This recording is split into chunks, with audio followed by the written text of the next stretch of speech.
सब भैया लोग के वंदे मातरम। तो चर्चा चलती है हमारा आपके गीता पे। गीता में आगे के श्लोक में भगवान श्री कृष्ण कहते हैं, स्वाधीन अंतःकरण वाला पुरुष अपनी इंद्रियों को वश में करके इस विषयों को भोगता हुआ आनंद को प्राप्त होता है। स्वाधीन अंतःकरण वाला पुरुष। अब बात समझी जाए, स्वाधीन पराधीन, हम अर्थ लगाइए कि स्वाधीन मतलब आजादी, पराधीन मतलब गुलामी।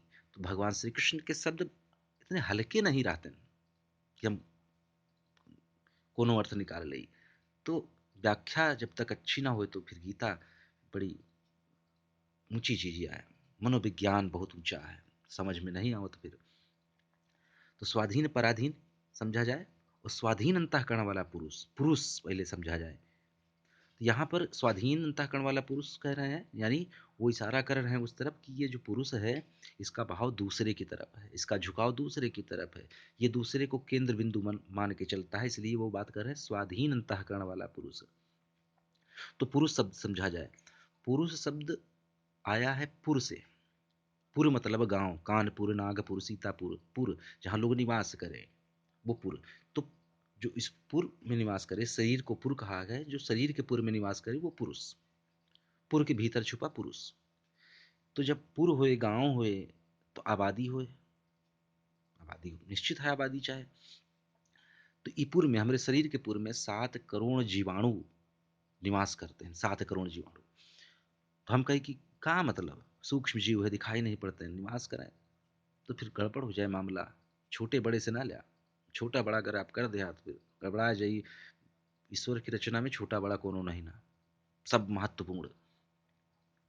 आप कहा कि हम मनुष्य बड़ा है, तो हाथी ऊंट से पूछा जाए कि भैया बतावा के बड़ा, तो आपके पास आपको जवाब मालूम बा, उन्हों को जवाब मालूम बा। फिर हम चली विंध्याचल महाराज से पूछी, सतपुड़ा महाराज से पूछी कि हाथी ऊंट बड़े कि आप बड़े। फिर हम जय हिमालय महाराज के पास पूछी, बताओ महाराज विंध्याचल बड़े कि सतपुड़ा बड़े कि आप बड़े। तो चला भाई, हिमालय महाराज तो बहन बच्चा है, बहन बच्चा है। आप कहे कि बच्चा कैसे, प्राण है ना, प्राण है उनके पास, तभी तो नित्य नई ऊंचाई प्राप्त करता है, रोज ग्रोथ हो रहा है, रोज बढ़ रहे हैं ये। अभी बच्चा है वो, सब पहाड़ों में बच्चा है बहन, अभी तो जवानों नहीं बहनों।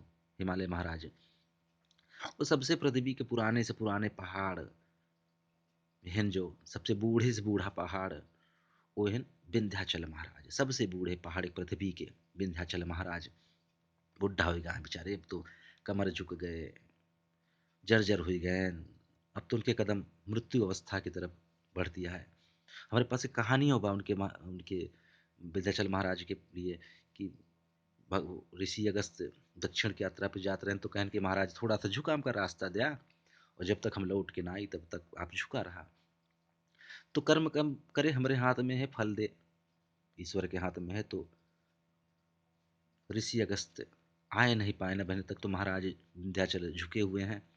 तो ये पौराणिक कहानी का ना माना आप, ये एक विज्ञान भी यही कहा है कि सबसे पुराने पर्वत हमारे विंध्याचल महाराज, वो सबसे बूढ़े हो चुके हैं, वो जर्जर चुका है उनके, इनफैक्ट उनके वास्तव में उनके कदम मृत्यु अवस्था की तरफ ही आए, तो सबसे बूढ़े पर्वत।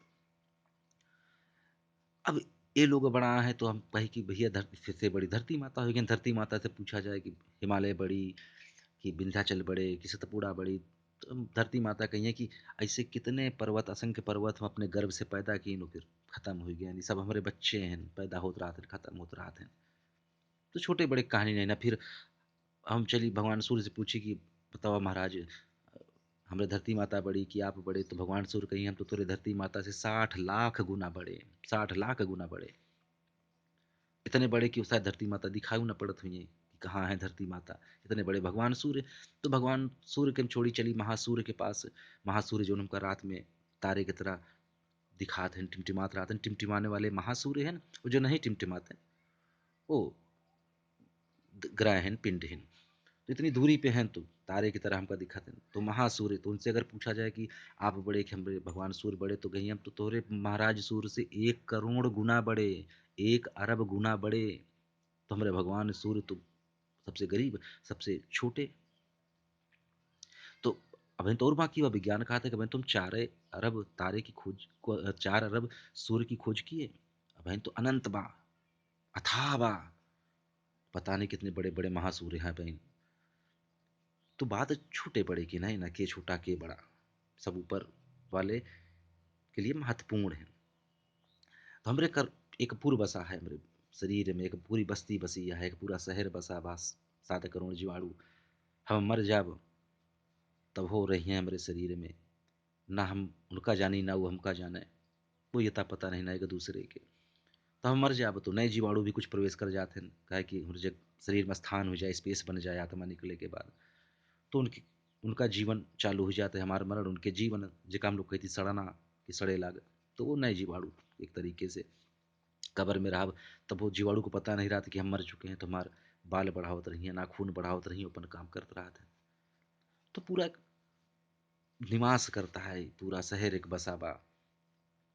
तो हम जब वासनाग्रस्त होते ही शरीर, जब वासनाग्रस्त हो जाता है, कामांध हो जाता है ये शरीर, तो हम दूसरे के केंद्र मान के जीवन यापन करी थी, हमारा भाव दूसरे की तरफ हो जाते, तो हम कई पराधीन पुरुष, दूसरे की तरफ बहाव।